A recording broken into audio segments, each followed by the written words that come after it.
What is going on, everyone? What is up? Welcome to my YouTube channel. My name is Lachlan Smith. Whether you've made your way here on purpose or by scrolling down that YouTube rabbit hole, thanks for being here. I'm excited to have you and I hope you stick around. So I thought I'd do a bit of an introductory video about who I am. So I'm an animal rights advocate and vegan content creator from Queensland, Australia.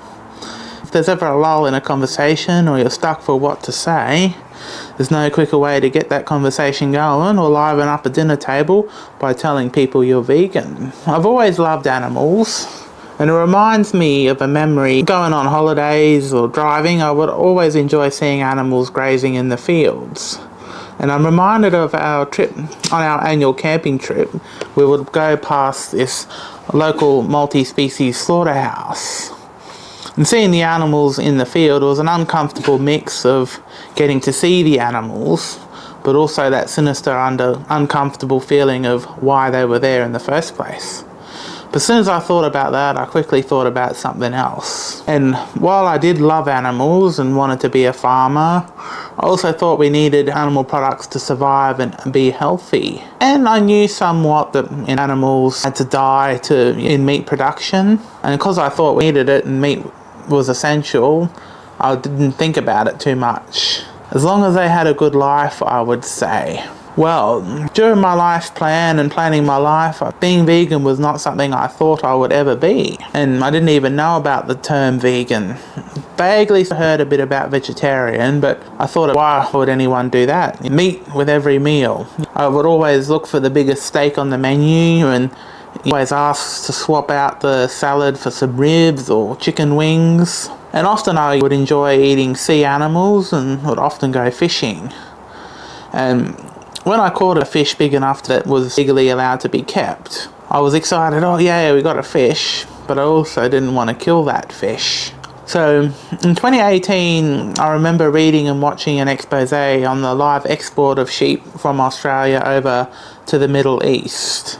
So it was during the hot Middle Eastern summer, where sheep on the ship, they would get seasick, they would overheat, and when the sheep died, they would just chuck them overboard, and all the pollution, because they would let the waste go into the ocean. And those sheep that did survive the journey would have their throats slit while fully conscious. It was really the first time I'd stopped to think about the animals and how they're raised and killed. I even cringingly said to myself at the time, why don't we just kill those animals here in Australia? But how is that any better for that animal who wants to live? But life goes on, and I quickly got on with life, learning to drive, got my license, looking for a job, and in 2020 that C word came round when we all had a government mandated holiday. Didn't think about it anymore. Then I remember hearing, as you do, about this documentary called Dominion. And I remember thinking, oh, well, alright then, I'll watch it just to see what all the fuss is about. And so what Dominion is, in case you don't know, it's a objective, fact-based reality about what happens to animals in Australia, farms and slaughterhouses. So I watched it and I said, oh, if I love animals, how can I be paying for this to be happening to them? I'm the one responsible for putting these animals here in the first place. If I love them, I can't do this to them. And so I had a bit of a misunderstanding about what being vegan is. I thought it was only eating vegetables and had a bit of a few false starts. So do it for 1 or 2 days, but then someone would bring home a takeaway chicken, and so I tucked into that and would have to start again. Yeah, chicken flesh was the hardest thing for me to give up, but when you educate yourself and, thought more about what happens, and once you think about what happens from their perspective, it's real easy. So why are you vegan then, Seems like a big missed steak.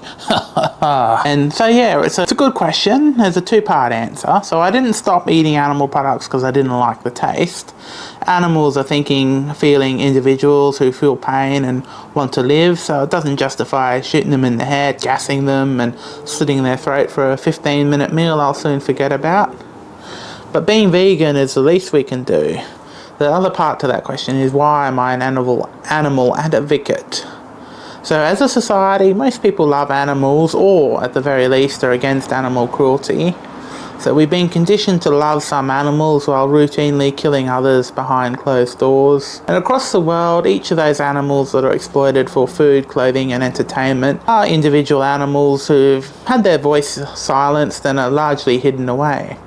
So I'll use my voice to help tell their story to the world, help make animal rights more mainstream, and make animal abuse and exploitation no longer the norm as it is now.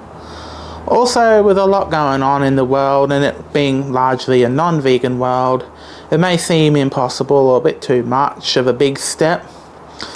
But life is complicated. Being vegan doesn't need to be, and I hope to show you that. So I'm here I hope to address any concerns, questions you may have, and I'm not a health professional myself, but I share some information that's backed by science and healthcare professionals. So stick around, don't forget to subscribe, and I look forward to taking you on this journey with me. Yes, that does include you meat flake trolls. See you guys in the next video, I can't wait.